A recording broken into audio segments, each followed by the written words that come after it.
All right, let's jump right in. Welcome to The Explainer. Today we're unpacking a topic that literally touches every single one of us, whether you're living it right now or looking toward the future. We're talking about how we understand, care for, and truly connect with the elderly. We are going to decode the physical, emotional, and spiritual needs of aging so we can communicate with them far more effectively. Because this isn't just about healthcare, right? It's about dignity, it's about empathy, and it's about completely redesigning our approach to human connection.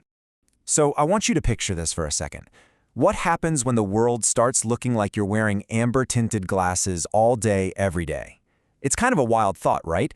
But aging isn't just this simple physical decline where you move a little slower. It is a fundamental shift in how the world is actively experienced. Imagine literally seeing your environment through a yellowish filter every single morning. That completely changes your reality. To really wrap our heads around this, we've put together a blueprint for connection. We'll be walking through the sensory shift, adapting the physical environment, the epidemic of loneliness, bridging gaps with technology, and finally, stories, spirit, and meaning. Kicking things off with Part 1, the sensory shift. Let's look at how the elderly actually see and hear the world around them. You know, if we really want to communicate effectively, we have to start with the biology. If we don't understand how someone is receiving our message, well, it's just going to get lost in translation. As we age, the clear lens of our eye actually thickens. It turns yellow, sometimes even brown. Conditions like cataracts are super common. But what does that actually mean for daily life? It means those short wavelength colors, your pastel blues, purples, greens, they just start looking totally washed out or gray. They all kind of blend together. And when you combine that visual shift with a natural loss of high-frequency hearing, suddenly alarms, certain consonants, and higher-pitched voices just become muffled. So we're not dealing with someone who's just being difficult or stubborn. We are dealing with a profoundly degraded sensory input system. Moving on to Part 2, adapting the physical environment. These are the design choices that genuinely preserve dignity and safety. Because of those sensory shifts we just talked about, we basically have to completely rethink the physical spaces they live in. Think about a standard home today. You've got low-contrast edges, trendy pastel colors, and those shiny glossy floors everyone loves. But to an aging eye, that glossy floor reflects light and creates this blinding glare. Sometimes it even makes a flat surface look like a slippery, wet hole. It's actually really disorienting. Now compare that to a home adapted for the elderly. It uses high contrast on the stairs so you can actually see the drop-off. It leans heavily into warm, saturated colors, yellows, oranges, reds, because an aging eye can still easily pick up those longer wavelengths. They literally act as visual anchors. And crucially, it uses matte floors. No glare, no confusion. The big takeaway here is that our communication strategies absolutely have to become multisensory. Since one sense might be fading, we have to double up on the cues. We're talking about combining visual and auditory signals at the exact same time, without overwhelming them, of course.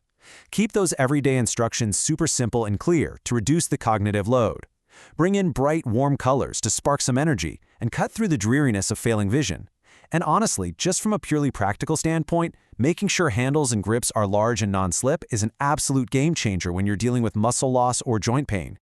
All right, Part 3, the epidemic of loneliness. This is all about the critical need for emotional support and family presence. Fixing the physical environment is incredibly important, but it's really just the foundation.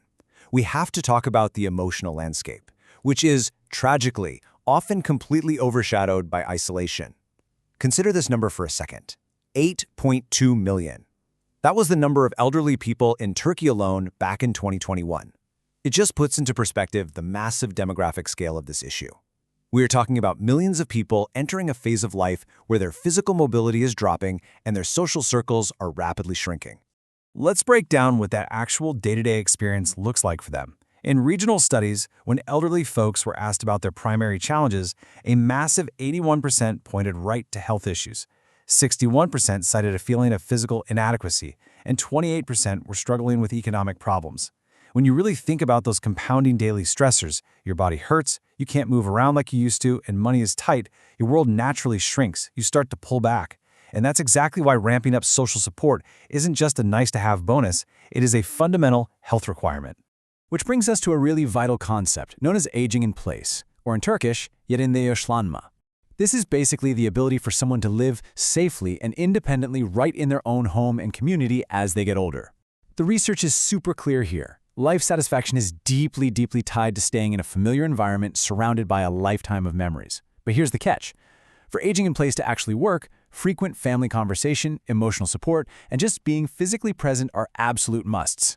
Seriously, a perfectly safe house is completely meaningless if it's completely empty. Section 4. Bridging gaps with technology.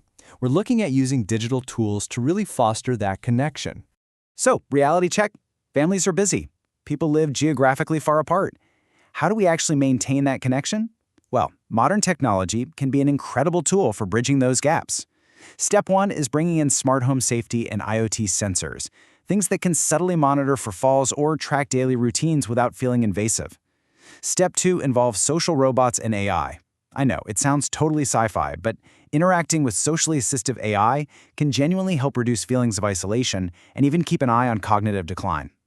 But honestly, step 3 is the make or break, overcoming the digital divide. The data shows that, especially in rural areas, even handing someone a basic touchscreen smartphone can be deeply daunting. We can't just drop a tablet on the table and walk out the door. Active family support, extreme patience, and maybe taking a few deep breaths while you fix the Wi-Fi for the 10th time, that's the real secret to tech adoption. And finally, Section 5, Stories, Spirit, and Meaning. Here, we're addressing the deep, existential needs of aging. This brings us to the absolute peak of our needs pyramid. We have to talk about the profound spiritual and existential realities of getting older. As people age, they often go through a very real meaning loss as careers wrap up and friends pass away. The specter of mortality it's very present. But as this quote so beautifully puts it, spiritual support frames each new day not as a countdown to the end, but as a brand new time frame, an opportunity to find peace and divine connection.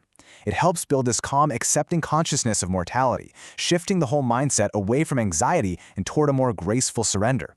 So how do we actually communicate that kind of spiritual support? It all comes down to the power of narrative. Studies show that older individuals often lose their patience for long, dry lectures or formal educational programs. But a good story, that resonates deeply. Using parables, short stories, and historical accounts, which are often culturally known as gissa, hikaya, or menkıbe, provides this immense sense of comfort. It totally bypasses cognitive fatigue, connects straight to the heart, and really honors all that accumulated life wisdom they hold. Which leaves us with this final thought to chew on. Technology, good ergonomics, smart color choices, they can absolutely build a safer house. We can fix the lighting, we can install the non-slip grab bars. But how will you use your presence, your conversation, and your patience to make it a meaningful home?